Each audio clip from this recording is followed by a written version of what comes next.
তলে তলে এত কিছু, এত মেসেজ, এত কল। আমাকে বলো যে আমি তার সাথে শুধু কথা বলে বিয়ে পেছানোর জন্য। যাতে তোমাকে নিয়ে বাইরে কোথাও ডিনার করতে চাই, তুমি কি আসবে? তোমার ফোন, তোমার কল ওয়েটিং থাকলে তুমি আমাকে বলো তুমি খালার সঙ্গে কথা বলছো, তার সাথে তুমি ডিনার করতেছো, তার সাথে তুমি দেখা করতেছো, বাসা থেকে বিয়ের সবকিছু ঠিকঠাক, তাহলে আমি কেন তোমাদের পথের কাটা হবো? আসি। হ্যালো, কে? আমি তাসরিফ। আমার কারণেই আপনার আর ফারিয়ার দীর্ঘ 4 বছরের রিলেশন ব্রেকআপ হয়েছিল। ও আচ্ছা, আপনি? আচ্ছা, তাহলে কালকে দেখা হচ্ছে। আজ তোমাকে আমি দেখিয়ে দেব যে আমাকে ছেড়ে গিয়ে তুমি কত বড় ভুল করেছো।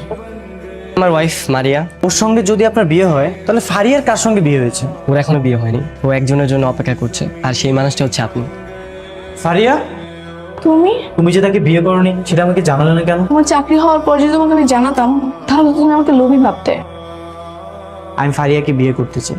তুমি যে প্রতিষ্ঠিত হয়ে আমার মেয়েকে বিয়ে করার জন্য আমাদের বাসায় এসেছো, এই জন্য অনেক খুশি হয়েছি।